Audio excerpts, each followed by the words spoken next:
utama nih yang paling ditunggu-tunggu, yaitu webinar sesi pertama yang akan disampaikan oleh Bapak Peter Gunawan Haryanto dengan topik Robotic Process Automation for Industry 4.0 using UiPath.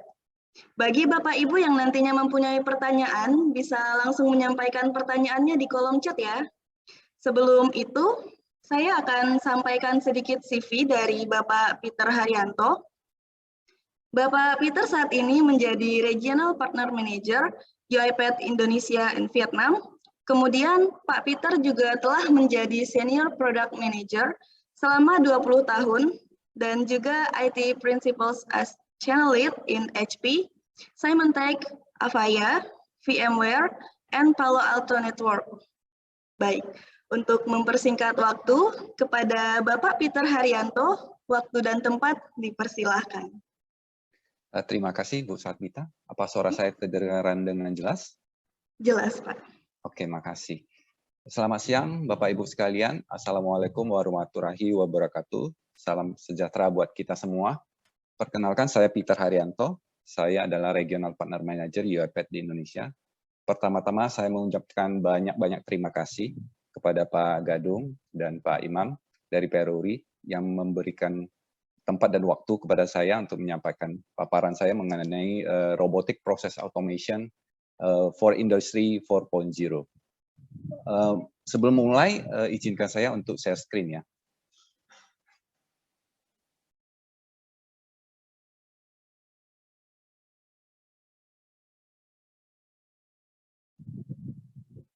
Oke, slide saya sudah kelihatan, Ibu?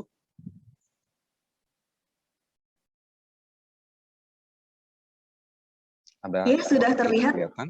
Ya, oke. Oke, terima kasih. Akan saya mulai aja presentasi saya hari ini. Dan agenda saya hari ini saya cukup simpel ya.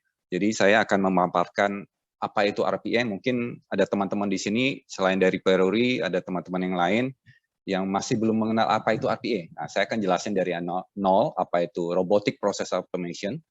Dan kedua adalah siapa sih UiPath, gitu kan? Kenapa harus pakai UiPath? Dan ketiga adalah saya akan menyampaikan UiPath Platform ya, yang membuat kita berbeda itu apa aja. Kemudian nanti kita ada sesi demo, saya akan demokan sedikit cara kerja robot saya ya. Nanti saya akan tampilkan robot saya bekerja, gimana membantu Bapak Ibu, misalnya kita ada Excel, kemudian dari Excel itu kita ada beberapa data yang kita mau input ke aplikasi ya. Daripada kita nginput copy paste satu-satu, nanti saya akan demokan gimana cara robotnya akan bekerja untuk membantu kita ya menyelesaikan tugas yang diberikan. Kemudian terakhir nanti kalau ada pertanyaan di chat, nanti saya akan bantu ada Q&A-nya. Ya. Saya langsung aja ke sesi pertama, what is RPA ya. Tadi sudah dipaparkan bahwa Robotic Process Automation, ya, RPA ya. Ya apa yang bisa dilakukan RPA? Ini adalah software robot yang kita harus bikin dulu workflow-nya ya teman-teman. Jadi ini robot bukan kayak robot yang ada di pabrik-pabrik, yang bikin mobil atau bikin motor ya. Jadi ini adalah software robot yang kita harus bikin dulu prosesnya, dan kita harus tahu step by step-nya sebelum kita jalankan di komputer Bapak Ibu ya. Jadi ada software robot yang nanti akan menjalankan atau memimik human action atau meniru pekerjaan manusia ya di komputer Bapak Ibu. Itu bisa di laptop, bisa di desktop maupun di server ya. Jadi bisa memimik human action ya. Jadi software RPA ini juga bisa beroperasi di aplikasi apa aja selama di Windows ya. Ya Bapak Ibu. Jadi kalau Bapak Ibu ada Excel, kemudian ada PowerPoint, kemudian ada PDF ya. Kemudian ada aplikasi SAP, mau Oracle, ERP ya. Jadi semua aplikasi-aplikasi yang ada itu tetap nanti bisa diakses sama si robot ya. Jadi seperti manusia biasa aja kita bekerja ya. Kita buka Excel, buka PowerPoint ya, kita ambil data, kemudian kita copy paste, pindahin file dan macam-macam. Nah, itu yang dilakukan oleh si software robot ini ya. Kemudian robot ini bisa melakukan read and action data in structure form. Ini artinya apa? Jadi robot ini bisa ambil data misalnya ada PDF. Bentuknya misalnya invoice atau PO ya. Nah, invoice atau PO itu kan biasa kita ambil datanya, kita scan dulu ya, kemudian kita buka filenya, kemudian di file itu kan misalnya ada tanggal, ada nomor invoice, kemudian ada alamat, ada nama company, kemudian ada description, total, harga, dan macam-macam. Biasanya data itu akan kita input ke aplikasi. Ya, kita harus buka lagi aplikasinya, kemudian kita input satu-satu manual. Nah, itu bisa nanti dibantu sama si robot RPA ini. Ya, jadi dia bisa baca structure data selama datanya sudah didigitalkan. Ya, ini yang perlu kita take note, bahwa data harus didigitalkan dulu sebelum nanti bisa dibaca masih robot. Ya. Nah, kemudian robot ini bisa bekerja 24 jam. Ya. Jadi selama komputernya jalan, ya robotnya bisa berjalan, gitu kan. Jadi without making mistake and without rest. Nah, artinya dia nggak kayak manusia. Kalau manusia kadang-kadang kita kerja jam 8 sampai jam 5, malam sore udah capek, gitu kan. Nah, kalau robot, ya selama komputernya jalan, ya dia bisa kita perintahkan untuk bekerja. Mau itu jam 7 pagi, mau jam 12 malam, selama kita kasih perintah, dia kan bisa tetap jalan. Gitu. Kemudian robot ini adalah quick to implement dan powerful to scale. Ini artinya apa? Nah, robot ini development-nya cepat ya, Bapak Ibu. Jadi bukan kayak kita bikin aplikasi baru, jadi kita ini pakai studionya UiPath untuk create robotnya. Selama step by step-nya kita tahu, kita akan bisa dengan cepat membuat satu robot. Ya. Nanti kalau Bapak yang mungkin udah ikut hackathon udah tahu ya cara gimana pakai UiPath Studio ya. Nah, itu simple banget dan itu adalah low code ya. Low code artinya tidak banyak programming language. Bahkan cuma drag and drop aja ya. Klik and drag and drop aja. Jadi cepat sekali untuk implementasi UiPath RPA ini ya. Oke, next adalah apa aja sih yang bisa dilakukan robot? Tadi sebenarnya banyak sekali ya Bapak Ibu. Dia bisa buka email, baca attachment, kemudian minta robotnya login ke aplikasi, mau itu web-based ataupun enterprise aplikasi ya. Dia bisa melakukan copy file ke atau folders ya, bisa copy paste ya. Kemudian minta robotnya isi forms ya. Nanti saya akan demokan robot saya untuk isi forms. Ya, kemudian read and write ke database. Selama database-nya kita buka, kita kasih akses ke robot. Si robot bisa akses database-nya untuk ambil datanya. Ya. Kemudian robot juga bisa scrape data dari web, kemudian connect ke sistem API ya, bikin kalkulasi pakai Excel atau pakai kalkulator di komputer ya. Kemudian ekstrak structure data dari dokumen ya. Nah, itu yang tadi saya ceritakan bahwa invoice atau PO ya.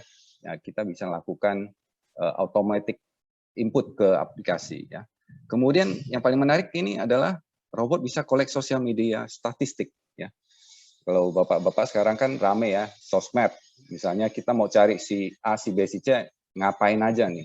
Nah, kita bisa perintahkan robot untuk melakukan itu, untuk mengkolek data yang ada di sosial media. Nah, itu juga bisa dilakukan. Ya. Dan terakhir, robot juga bisa dikasih kondisi ya. Jadi follow if or when atau decision atau rules ya. Jadi selama kita ada aturan yang jelas atau SOP yang jelas untuk si robot, kita bisa kasih kondisi ya. Misalnya kalau misal ada harga yang lebih atau kurang dari angka tertentu, si robot bisa melakukan checking. Ya. Nah, apabila harganya berbeda, silakan lakukan email dulu ke CPIC-nya. Apakah proses ini bisa dilanjutkan apa enggak? Nah, gitu. Jadi robot itu bisa kita kasih kondisi juga. Gitu. Nah, ini adalah contoh-contoh apa aja sih yang bisa dilakukan oleh si robot. Nah, banyak sekali pertanyaan yang ke kita adalah, Pak Peter, bagaimana menentukan satu proses itu layak diotomasi apa enggak? Use case apa yang cocok buat saya? Nah, itu pertanyaan sangat-sangat umum sekali dan hampir semua customer kita itu pertama kali waktu tahu RPA, mereka akan menanyakan itu. Nah, ini adalah guide adalah contoh-contoh proses apa yang layak untuk diotomasi atau syarat-syarat apa aja yang layak untuk diotomasi ya. Pertama adalah kita harus lihat proses itu adalah highly manual dan repetitif.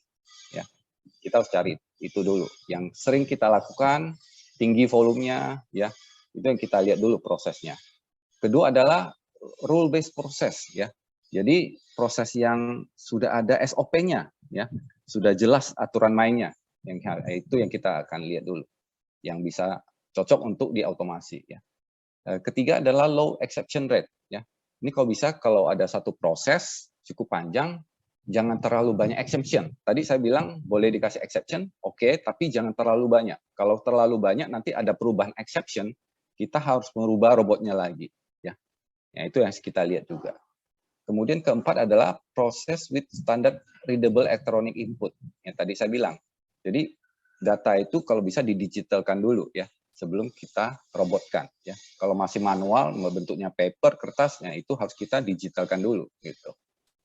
Dan kelima adalah high volume. Tadi saya bilang kalau bisa proses yang tinggi ya, yang banyak banget gitu.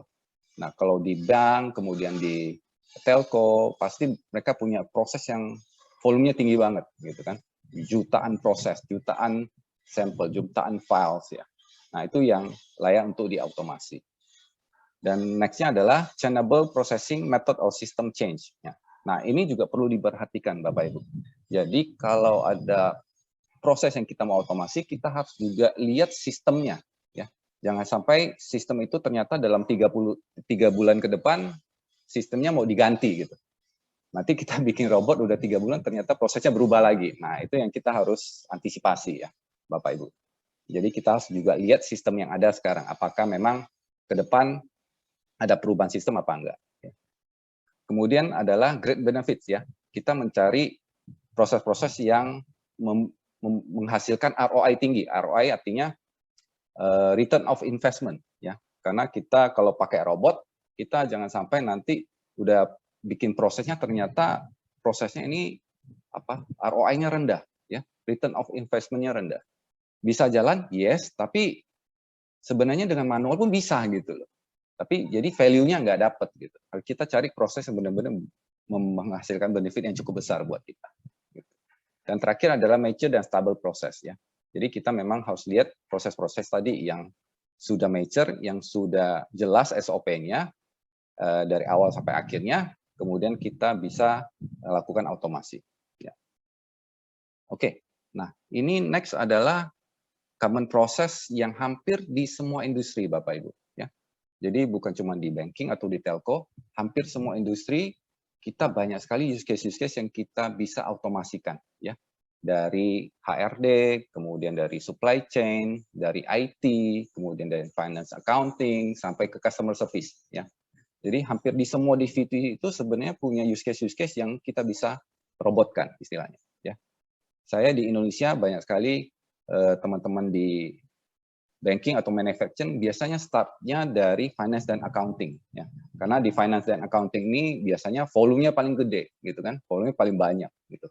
Dan itu berhubungan dengan uang. Ya, kalau berhubungan dengan uang itu harus butuh speed dan akurasi, harus butuh cepat, gitu kan. Gimana caranya supaya prosesnya cepat, akurat, tidak salah-salah gitu kan, karena berhubungan dengan uang gitu. Nah, tapi saya juga lihat beberapa customer di Indonesia sudah mulai masuk ke HR juga. Ya. Nah, HR ini penting banget karena proses manual repetitifnya cukup banyak gitu. Dari orang masuk ke satu company itu di interview, kemudian habis interview itu CV-nya masuk ke, kalau sudah diterima masuk ke IT untuk dibikinin onboarding, misalnya dia butuhin email, butuh password ya ke aplikasi, kemudian di-assign kasih laptop ya kan. Nah, itu semua proses-proses yang biasanya masih manual yang mesti dikerjakan tim IT misalnya. Nah, itu bisa di RPA kan sebenarnya prosesnya ya. Kalau Bapak Ibu di sini ada proses onboarding, offboarding ya. Kemudian ada recruitment, bahkan kita ada salah satu bank dan telco juga yang pakai untuk rekrutmen nih, ya Bapak Ibu. Nah, rekrutmen ini, jadi mereka dapetin CV, nah CV-nya itu datanya diinput ke aplikasi HR-nya mereka, jadi nggak pakai orang lagi, gitu. Nah itu yang bisa dikerjakan oleh RPA.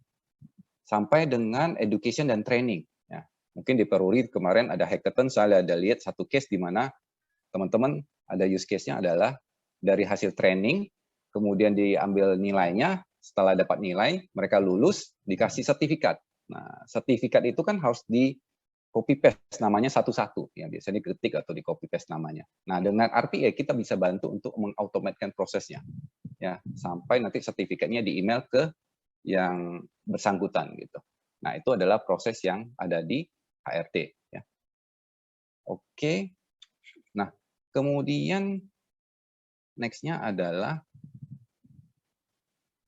benefitnya apa sih pakai RPA ini, ya kan? Saya selalu ditanya, gimana komparasinya antara robot dengan manusia. Nah, ini yang kita biasanya kasih tahu ke customer kita adalah, satu, dengan RPA kita lihat productivity rate ya. Kita gimana caranya meningkatkan productivity rate. Nah, sekarang ini berdasarkan survei global ya, ini sebenarnya productivity rate-nya di dunia ya, saya ngomong di dunia, ini menurun tajam sejak pandemi ini ya.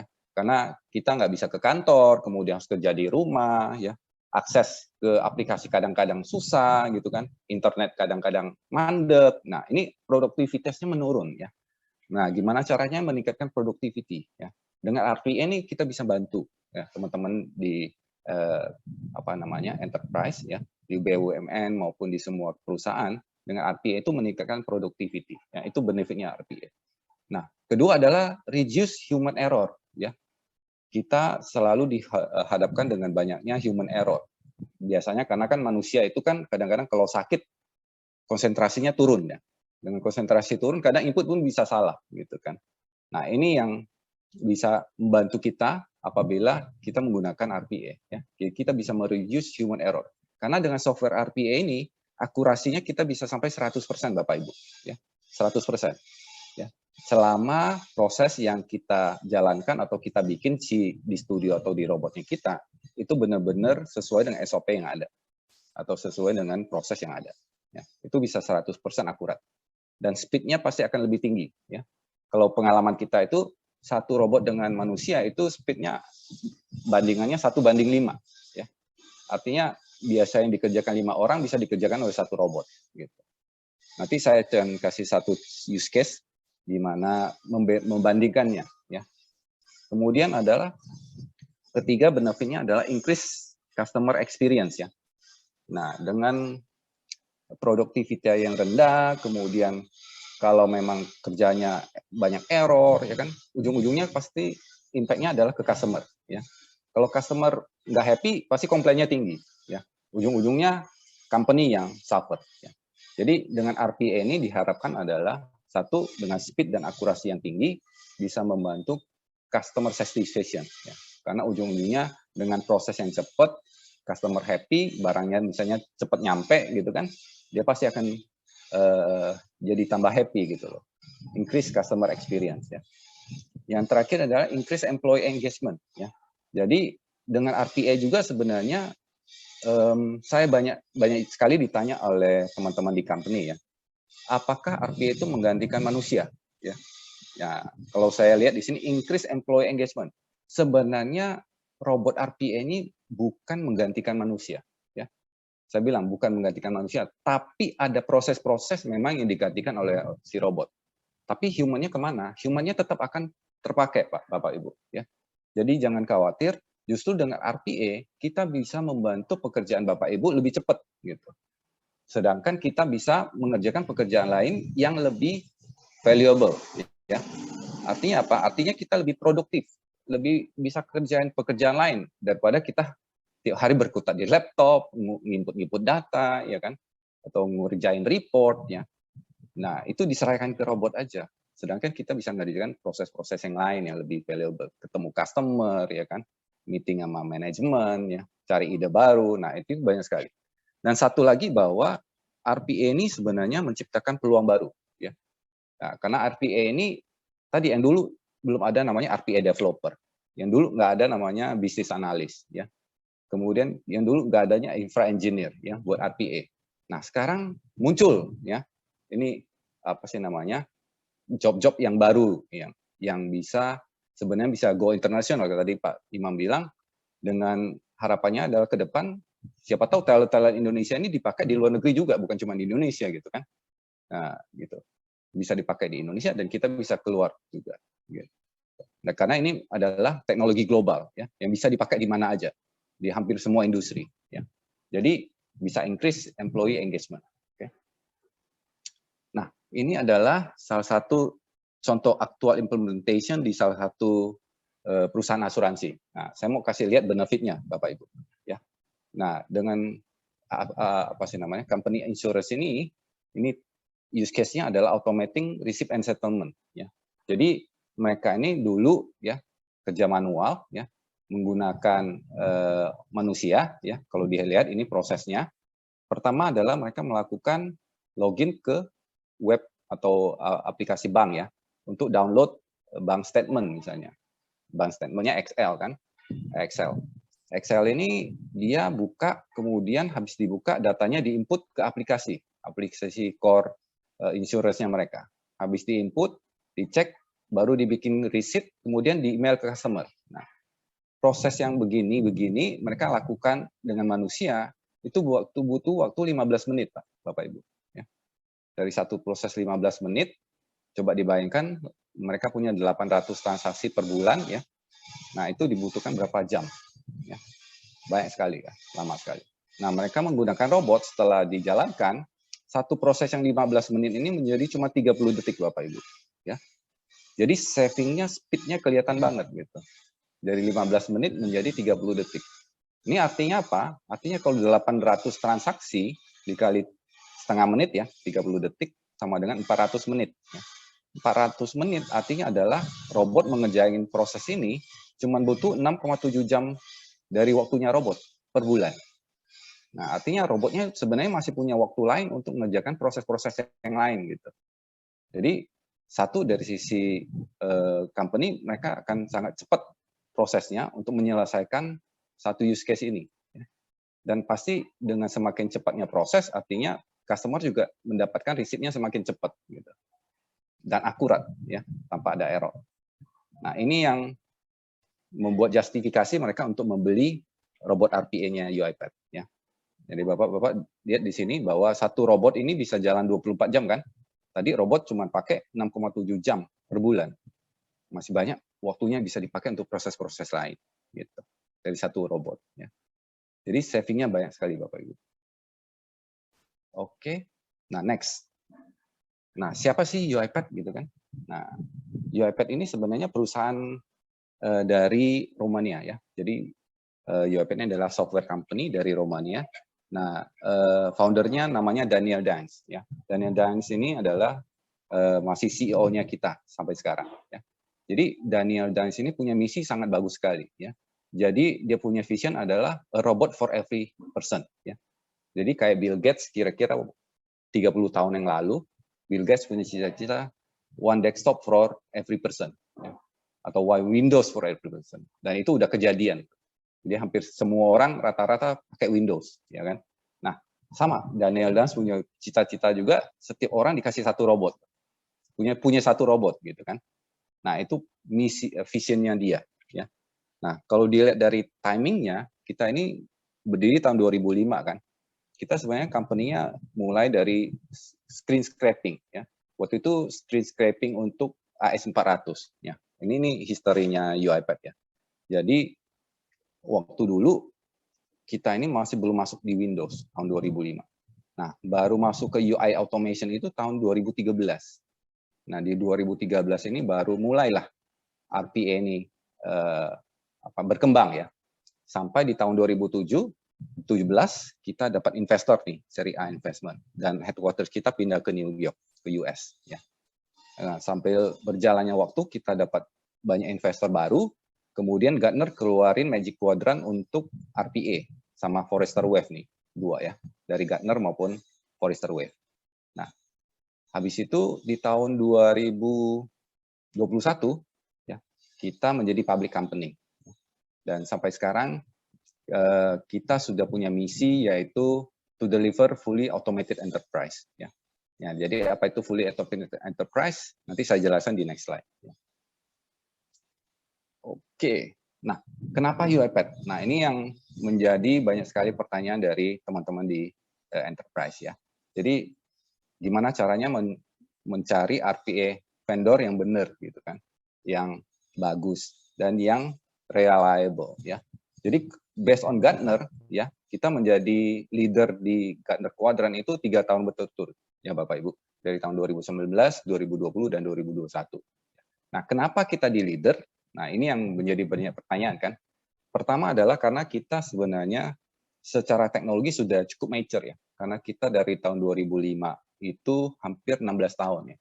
16 tahun lebih nih di dunia RPA ya. Jadi secara produk kita sangat mature. Kedua adalah kita sudah banyak sekali customer besar yang prosesnya tinggi banget atau large scale processing ya. Jadi banyak sekali customer kita yang prosesnya banyak banget gitu. Nah, itu sudah proven ya. Ketiga adalah kita punya misi dan visi sudah jauh ke depan ya. Makanya kenapa kita punya misi itu fully automated enterprise, karena kita melihat bahwa RPA adalah salah satu tools aja. Tapi apa yang membuat RPA itu sukses di perusahaan Bapak Ibu sekalian ya. Jadi kita banyak sekali tools baru nanti yang bisa dipakai untuk membantu Bapak Ibu sekalian untuk mengembangkan otomasi di perusahaan Bapak Ibu ya. Jadi bukan cuma RPA aja. Jadi kita ada proses mining, kemudian ada automation hub, kemudian ada AI center, nanti ada berhubungan dengan AI. Nah, semua itu sudah ada dalam roadmap-nya UiPath ya. Makanya kenapa Gartner melihat kita sangat-sangat strategik ya. Kemudian selain Gartner kita ada di Forrester Wave juga ya. Kita juga leader 3 tahun berturut-turut ya. Kemudian yang paling terakhir adalah dari IDC ya. Dari IDC ini juga sudah review, ada 13 vendor di sini, kita juga dengan skor paling tinggi ya, Bapak Ibu. Ya. Makanya kita selalu mendapat apa sih namanya pengakuan dari analis-analis ini. Ya. Dan terakhir ini adalah dari IDC dan Gartner bahwa market share kita adalah paling tinggi sekarang di dunia ya. Jadi pengguna UiPath RPA ini sekarang ini adalah paling tinggi di dunia ya, based on IDC dan Gartner. Oke. Nah, potensinya sebenarnya RPA sangat besar ya, Bapak Ibu. Kalau teman-teman di Peru katanya baru mulai, saya rasa nanti kelihatannya makin besar ya. Nanti teman-teman dari Telkomsel, Pak Wira, kemudian dan teman-teman yang lain bisa sharing ya, gimana use case-nya mereka terbantu dengan RPA, apa yang mereka lakukan. Nah, itu sebenarnya nanti akan ada testimoninya dari teman-teman di customer juga. Oke, nah sekarang saya akan jelasin UiPath Platform dan kenapa kita berbeda. Ya.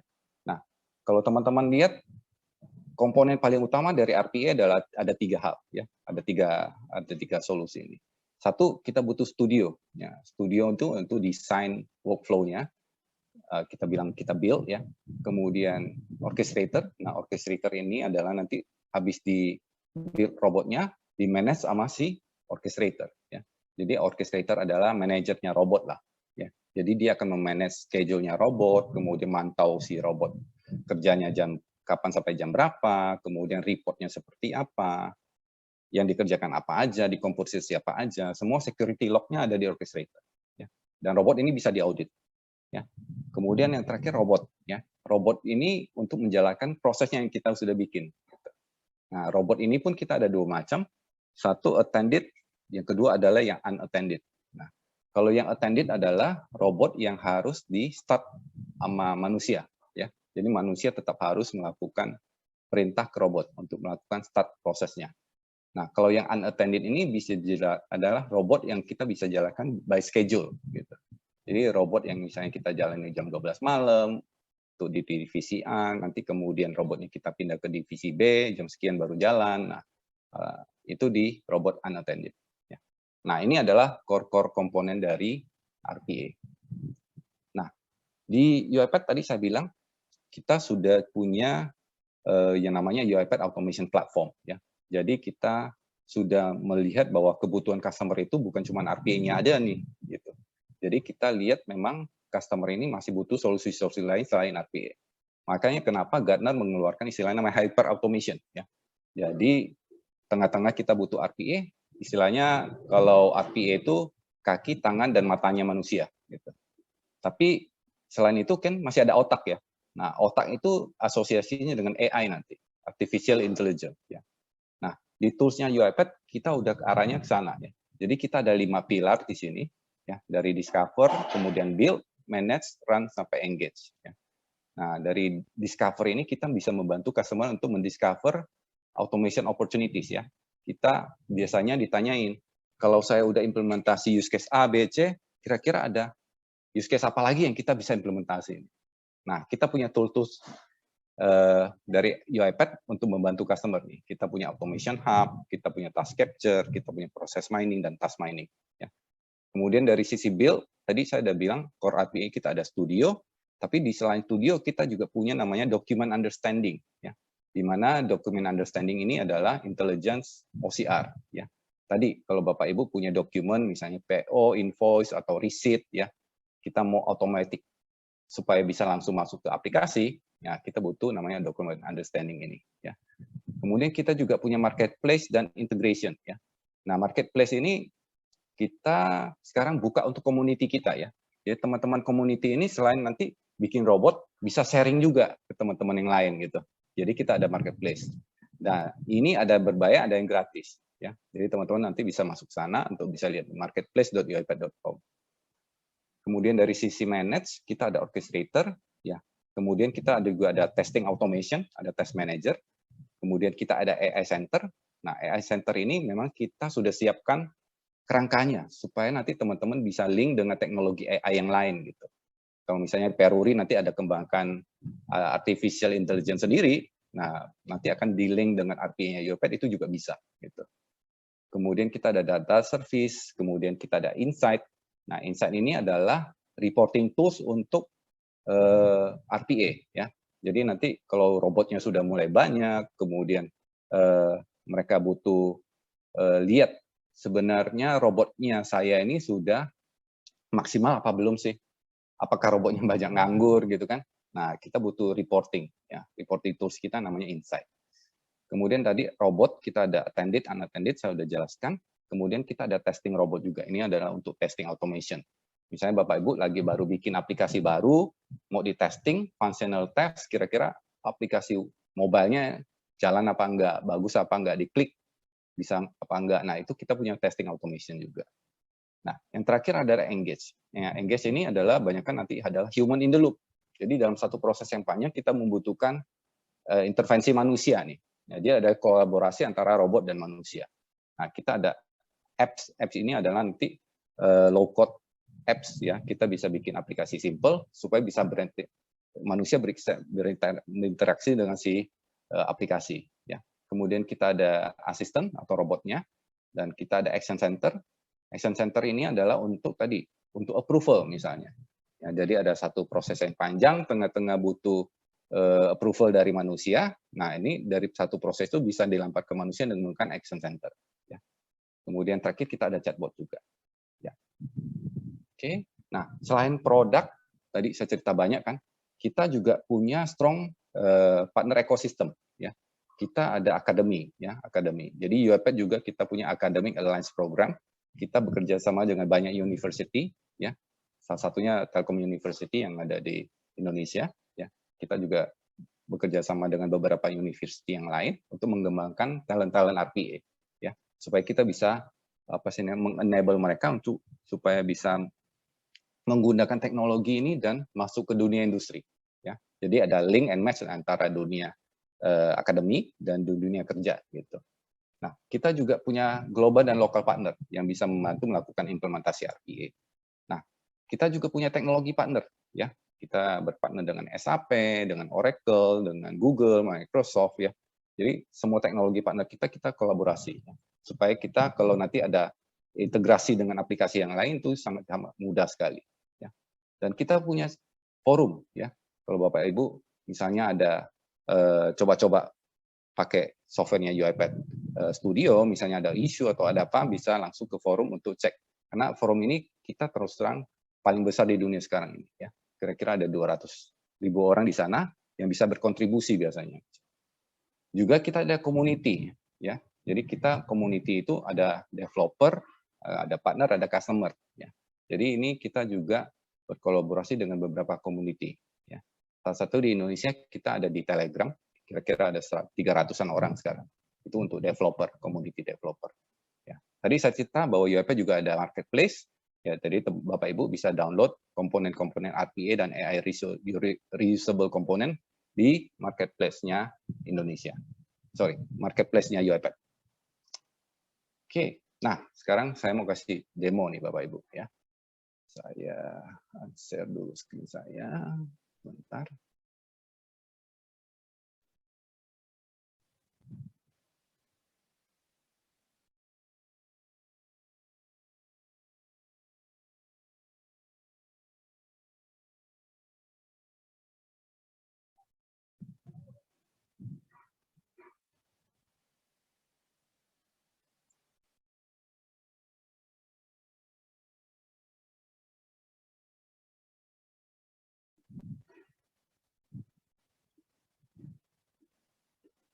Oke.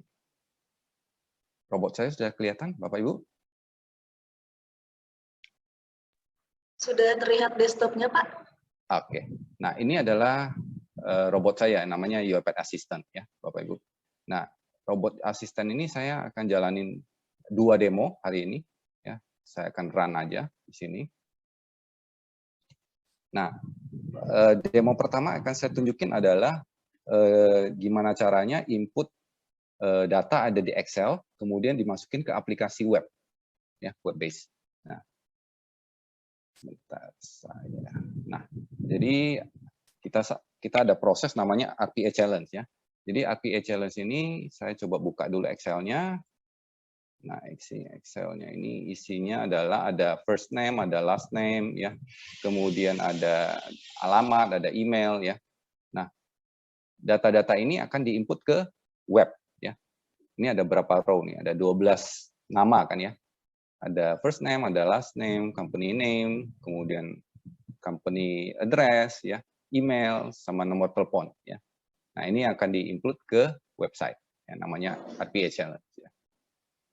Oke, saya langsung jalanin prosesnya.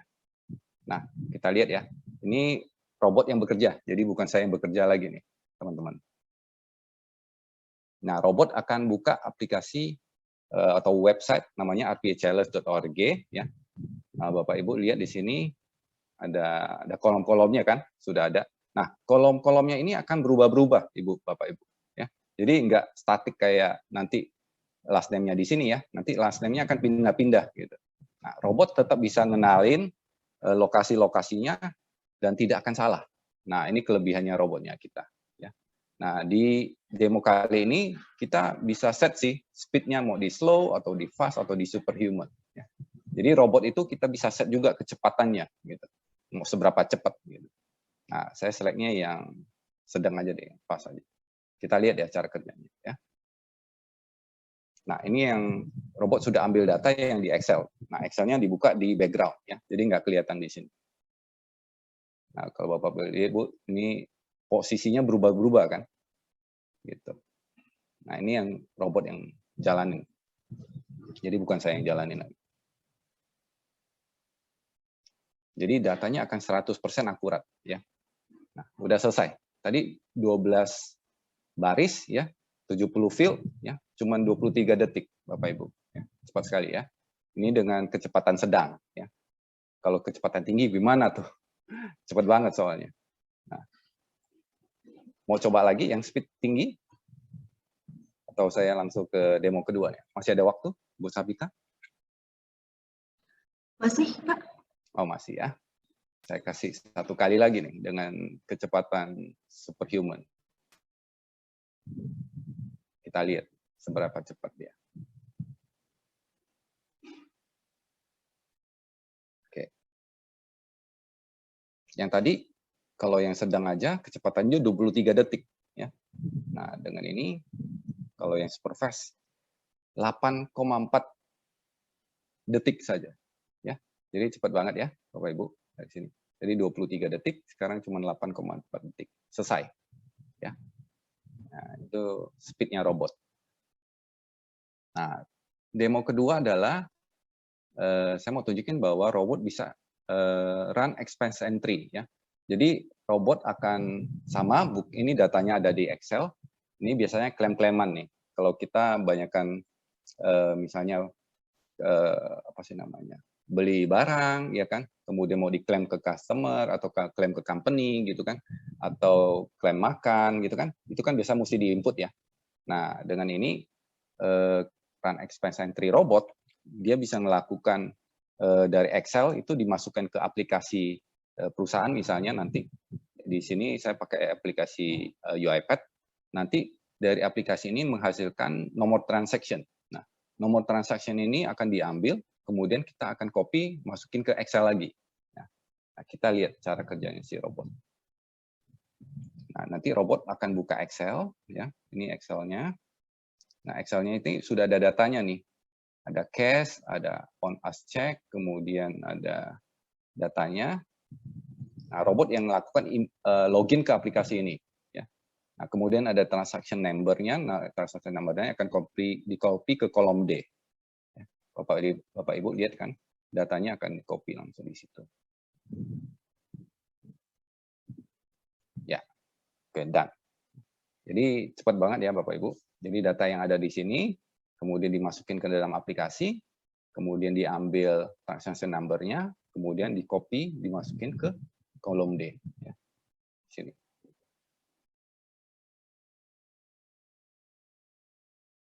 Oke. Demikian demo dari saya. Terima kasih atas waktunya. Saya kembalikan ke Bu Sabita. Terima kasih.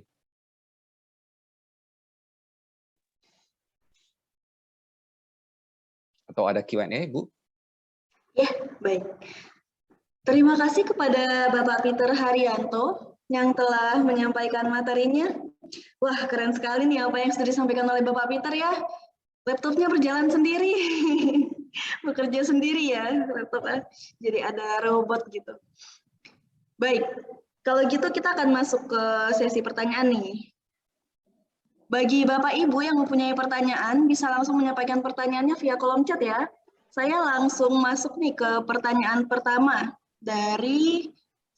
Karena waktu yang terbatas, saya hanya akan mengambil 3 pertanyaan terbaik ya. Yang pertama ini ada dari Pak Diki Wicaksono. Baik, menurut Pak Peter, bagaimana cara menentukan kegiatan-kegiatan apa saja yang tepat untuk dirubah dengan RPA? Mengingat bahwa alih fungsi digital ini membutuhkan biaya yang mungkin tidak murah, sehingga tetap tepat sasaran antara biaya yang telah dikeluarkan dalam pembuatan RPA dengan nilai tambah atau pemasukan bagi perusahaan. Terima kasih. Baik Pak Peter, mungkin bisa langsung dijawab. Oke, terima kasih atas pertanyaannya. Tadi dari Pak siapa, sorry? Pak Diki Wicaksono. Ya. Terima kasih Pak Diki atas pertanyaannya. Sebenarnya jawabannya simple Pak. Dari ROI Pak, Return of Investment. Jadi nanti dari sisi RPA itu kita akan lihat dulu prosesnya Pak. Ya, jadi prosesnya mungkin saya ambil contoh aja misalnya invoice processing Pak. Nah, invoice processing ini melibatkan berapa banyak orang, melibatkan berapa banyak aplikasi.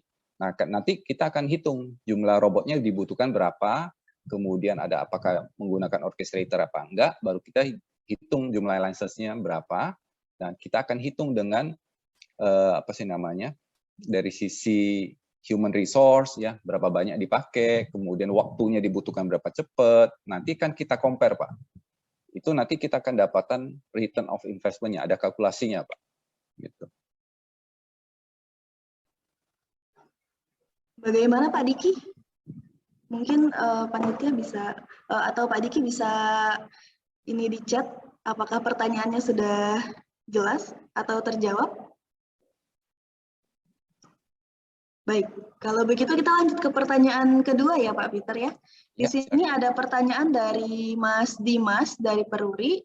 Izin bertanya perihal kombinasi artificial intelligence dengan RPA yaitu UiPath.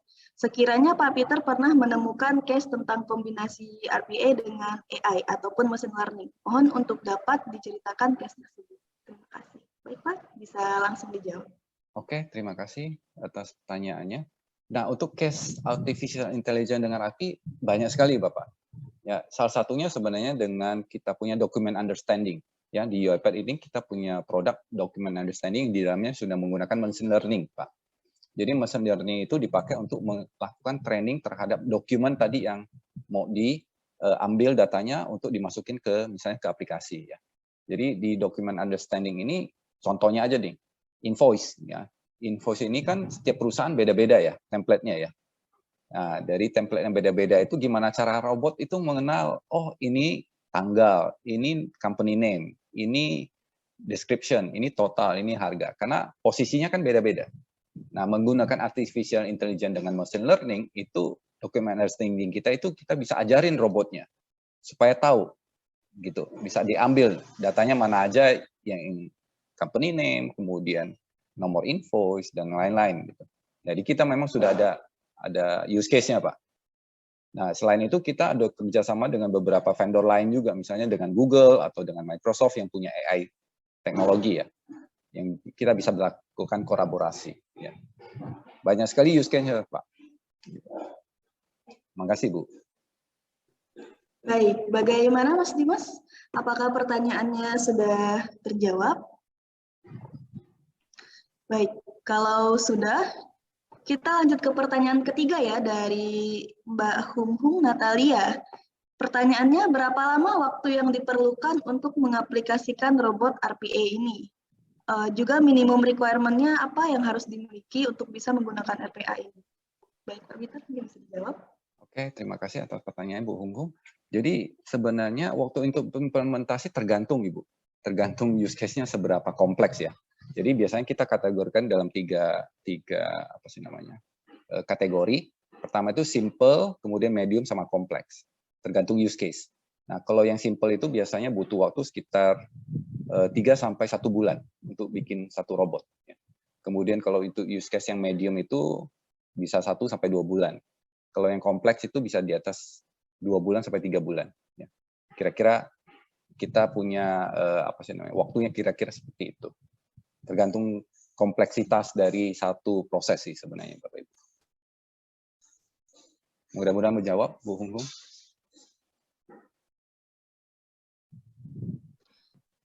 Baik. Oh ya, di sini ada, baik, terima kasih Pak Peter atas jawabannya. Di sini ada yang raise hand dari RSYRC Jakarta. Mungkin dari itu dari panitia bisa meng-unmute dulu dari RSYRC Jakarta. Apakah ada yang ingin disampaikan? Ya, terima kasih. Menarik sekali presentasinya Bapak. Itu RPA ini berarti untuk industri rumah sakit sepertinya sangat bisa membantu ya untuk pelayanan umum sebagaimana sebuah perusahaan. Di samping robotic surgery sendiri di rumah sakit itu sudah berkembang dengan beberapa merek, itu ada Globus, ada Da Vinci ya. Indonesia sudah mulai masuk. Nah, pertanyaan saya, apakah dari perusahaan ini sudah punya pengalaman rumah sakit yang yang kerjasama dengan rumah sakit? Itu satu. Yang kedua lagi, untuk yang tadi robot simple itu biayanya berapa kira-kira Bapak ya? Terima kasih banyak kesempatannya. Oke, terima kasih. Mungkin saya Dr. Norman dari Rumah Sakit Jarsi, Pak. Saya spesialis bedah ortopedi. Oke, makasih Pak Norman atas pertanyaannya. Menjawab pertanyaan pertama, apakah sudah dipakai di rumah sakit? Yes, Pak. Di Indonesia sudah ada yang pakai, Pak. Rumah sakit, salah satu rumah sakit swasta itu udah pakai RPA UiPath. Use case-nya adalah untuk di bagian finance, Pak. Kedua, di bagian check up. Karena bagian check up itu biasanya punya sebelum kita check up cek darah misalnya Pak ya, di lab ya. Kita harus centang dulu kan di form ya, Pak. Kita mau cek kencing manis, gula darah atau yang lain-lain kan. Nah, dari situ mereka bisa automatekan dengan RPA-nya kita, Pak. Itu udah ada use case-nya. Gitu. Kedua, kita juga ada beberapa klien kita dengan penyedia jasa tes antigen, Pak, dan PCR. Nah, dengan tes antigen PCR, sebelum dulu ada masalah dengan penyediaan data ke Kemenkes, Pak. Mereka karena harus submit datanya itu setiap hari ke Kemenkes jam 3 sore, Pak.